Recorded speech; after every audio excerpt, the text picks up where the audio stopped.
Magandang tanghali, bagong Pilipinas. Una sa ating mga balita. Kinondena ni Pangulong Ferdinand R. Marcos Jr. ang naganap na pamamaril sa Senado kagabi. Ayon sa Pangulo, personal niyang tinawagan ang pamunuan ng PNP at NBI para tiyaking walang mga otoridad na pumasok sa mataas na kapulungan ng walang pahintulot. Binigyan din ni Pangulong Marcos Jr. na hindi ang gobyerno ang nasa likod ng gulo at nanawagan na maging kalmado ang publiko habang gumugulong ang investigasyon.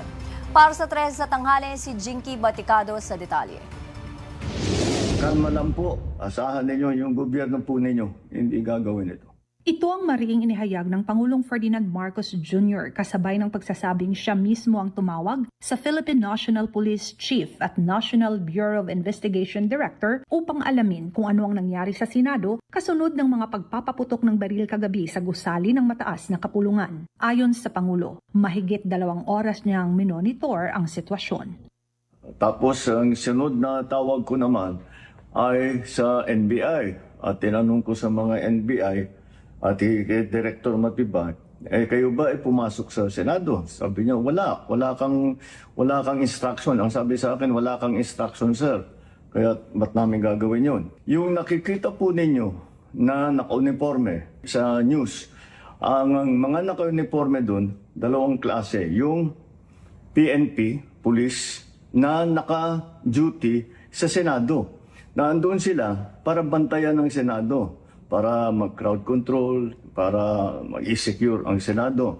Bilang naging matagal na senador, niliwanag din ng Pangulo kung bakit naroon ang mga unipormadong Marines sa Senate building. Kagaya kasi umano ng pulis, may detachment ang mga otoridad sa Senado bilang pagbibigay ng seguridad sa lugar.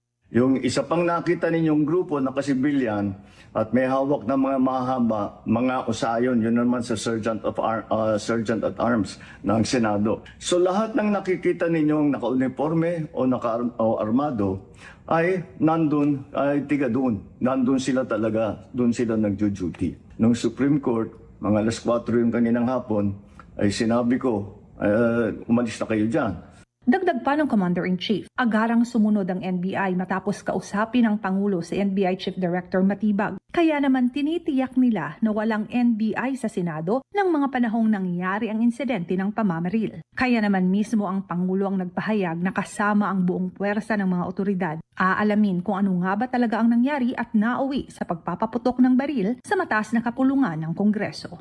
Nag-agree kami. We agree that the thing to do now is to tell our people all to calm down. And we will get to the bottom of this. Alamin natin kung sino ang gumawa nitong gulo na ito. Kailangan po natin malaman yan. Kaya mag-iimbestiga sabay ang Senado at saka ang PNP tungkol dito. Masasabi ko lang at para hindi po mag-alala ang taong bayan, hindi po gobyerno ang gumawa nito. At dahil walang tigalabas na sundalo, militar o NBI na pumasok sa Senado, iniutos ngayon ng Pangulong Marcos Jr. ang pagkuha at pagkolekta ng lahat ng ebidensya upang malaman kung sino ang nasa likod ng nasabing insidente. Para sa totoong balita sa Bagong Pilipinas, Jinky Baticados, 13 sa tanghali ng Congress TV.